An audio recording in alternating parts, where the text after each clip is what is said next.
waktu itu tanggal 8 September. Sesudah itu kami pulang dan Menpan RB mengeluarkan surat kepada Bupati tanggal 20 September untuk memberikan kesempatan kepada kami 1046 XTHL untuk didata sebagai calon peserta P3K. Suratnya tanggal 20 September, penutupan pendataannya 30 September. Kami menunggu, tetapi hasil akhirnya kami tetap tidak didata. Sehingga pada tanggal 5 Oktober, BKN merilis 32 instansi yang tidak melakukan pendataan, termasuk Kabupaten Nagekeo.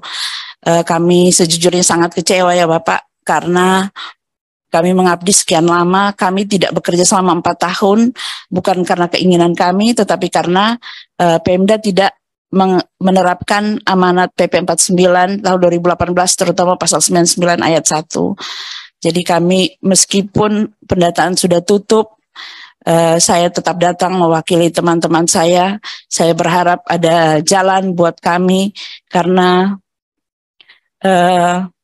ini tidak adil ya Bapak.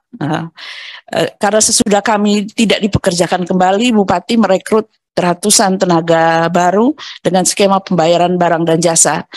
Nah, kalau untuk tenaga non-PNS yang dibayar melalui barang dan jasa itu tidak diperkenankan untuk didata menurut SE Menpan RB.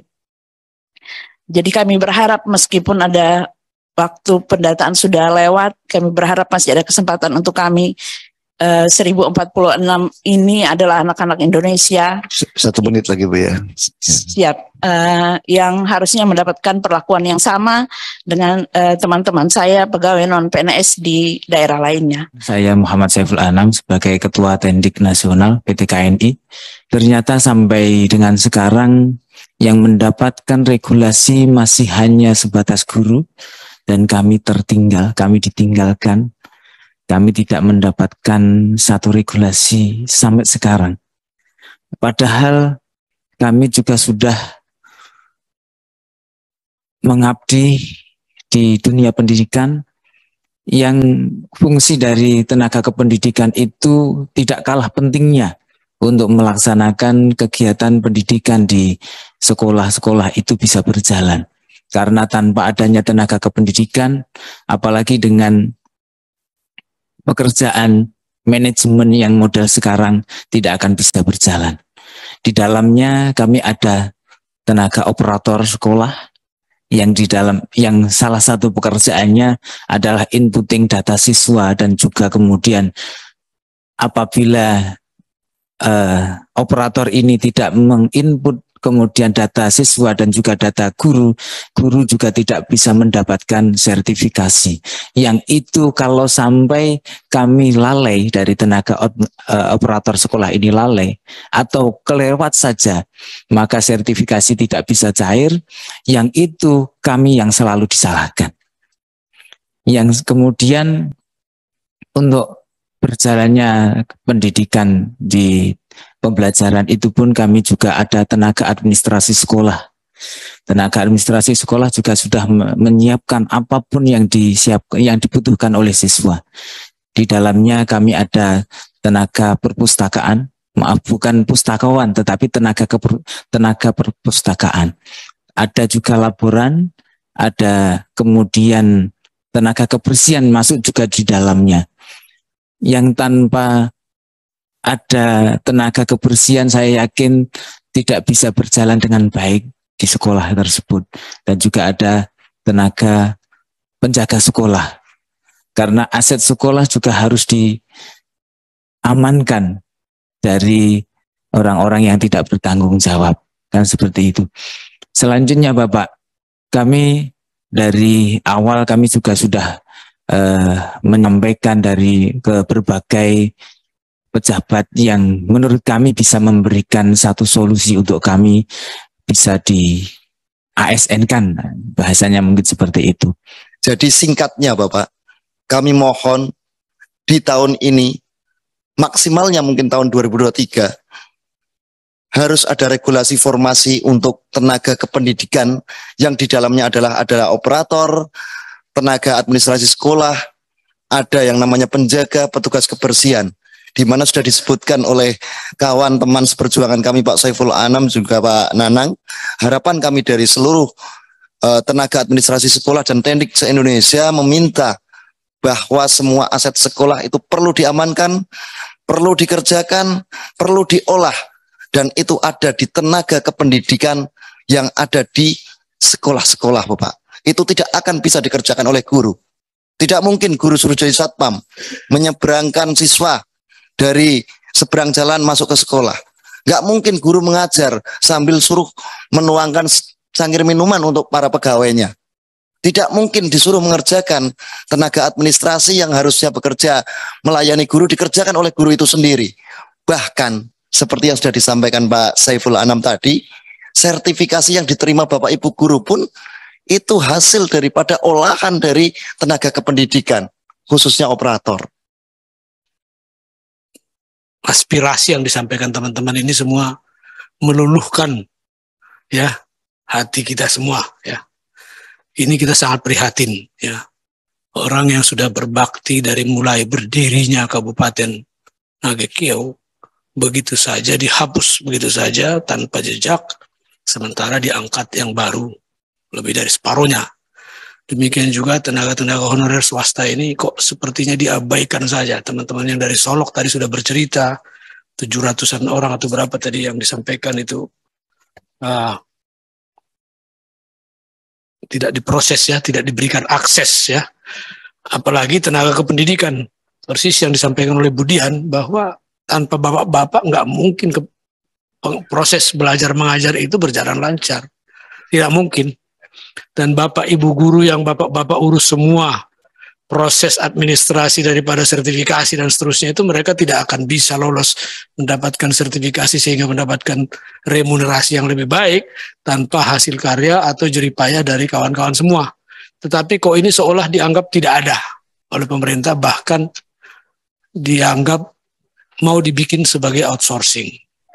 Boleh-boleh saja dibikin sebagai solusi outsourcing, tetapi harus regulasinya harus lebih jelas bahwa misalnya perusahaan outsourcing tersebut harus mengambil dari bekas tenaga kependidikan yang ada melekat di sekolah itu, sehingga manajemennya saja yang pindah, yang tadinya dari boleh dibilang dari komite atau BP komite sekolah honornya sekarang beralih kepada perusahaan outsourcing. Tetapi saya ragu nanti ujungnya dana apa yang dipakai untuk membayar itu, ya kan? Kalau misalnya mau pakai BOS, apakah dirubah lagi aturan main daripada alokasi dana BOS tersebut itu loh? Ya saya sepakat saja kalau seandainya itu mau dibikin seperti itu, atau lebih bagus lagi kalau seandainya diakomodir di dalam ketentuan perundang-undangan yang berlaku. Sebagaimana disampaikan oleh Budian tadi bahwa mungkin kita tidak bisa mengejar lagi sampai November 2022 ya Bu ya. 2023 masih ada waktu 1 tahun ya, masih ada waktu 1 tahun. Mudah-mudahan kita bisa mencarikan solusinya ini. Saya pikir memang ya kita sedih juga sih di negara kita ini ya. Ya kita selalu mengutamakan kepentingan rakyat banyak daripada kepentingan golongan dan kepentingan pribadi. Tetapi kenyataannya 1046 orang karena tidak sejalan barangkali ya Bu Maria, akhirnya disingkirkan diganti dengan 700 orang dari kelompok sendiri barangkali. Saya nggak tahu ya, ini cuma menduga-duga saja saya.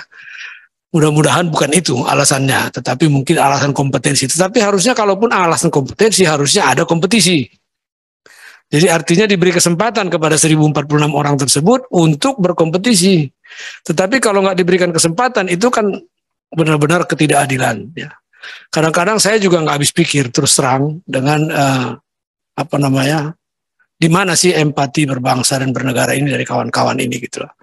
Jadi ya benar kata Pak Ketua tadi, pimpinan dan Pak Kamto juga bahwa ya kita sedih. Bahkan istilahnya kalau di kampung saya itu air mata itu masuk ke dalam, nggak bisa keluar lagi saking banyaknya gitu. Mendengar apa yang keluhan-keluhan kawan-kawan ini.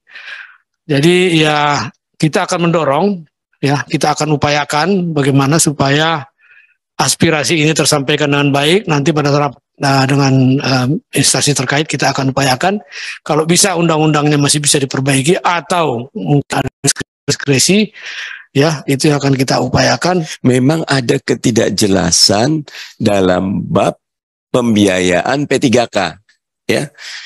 pemerintah pusat buka formasi, bahkan menawarkan, tetapi ketika sudah di passing grade, sudah lulus, sudah apa, tiba-tiba biaya diserahkan ke Pemda. Nah, Pemda sendiri nggak ngira bahwa dia harus menanggung beban di APBD. Kirainnya Pemda itu APBN. Nah, ini harus dijelaskan betul Pak Devri. Nanti saat kita ketemu, kalau perlu kita ngundang Bu Menkyu ya untuk duduk bersama. Buat saya ini salah satu harus ada political will dari Menteri Keuangan. Untuk urusan P3K itu jangan diserahkan kepada Pemda. Kabupaten kota ambil aja buat APBN. Ya. Kemarin kita ingat Pak Devri atau Pak Kamto, Budian, Pak Jokowi di 16 Agustus mengatakan sampai April 2022 ada windfall, dana tambahan APBN karena ekspor komoditas kita bagus 342 triliun. Itu aja harusnya diberikan buat masyarakat. Ya, karena memang teman-teman sudah bekerja ya, tetapi ini harus dibicarakan secara seksama. Nah, yang kedua, untuk kategorisasi tenaga kependidikan.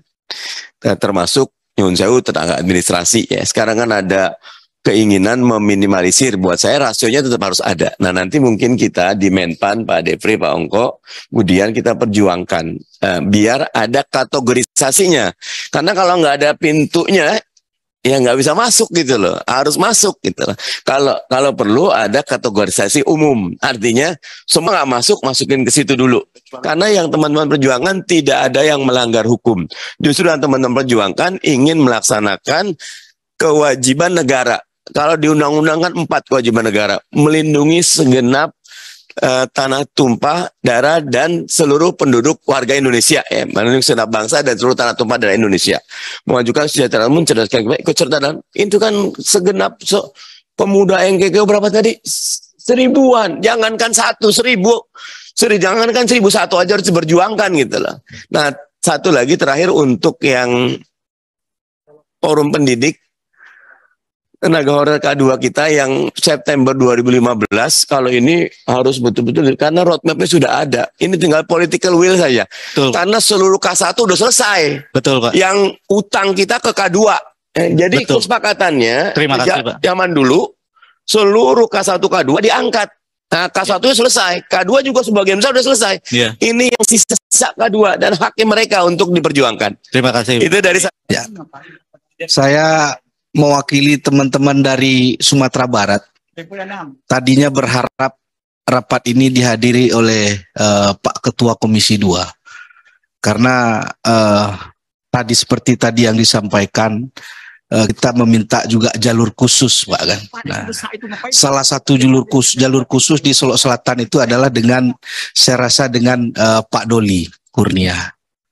Karena memang kalau beliau berkenan memperjuangkan teman-teman honorer dan K2 ini, jalur khususnya selain permasalahan rapat dengan mitra di DPR, beliau bisa menelpon langsung kepada Pak Bupati. Kami pikir salah satu solusi.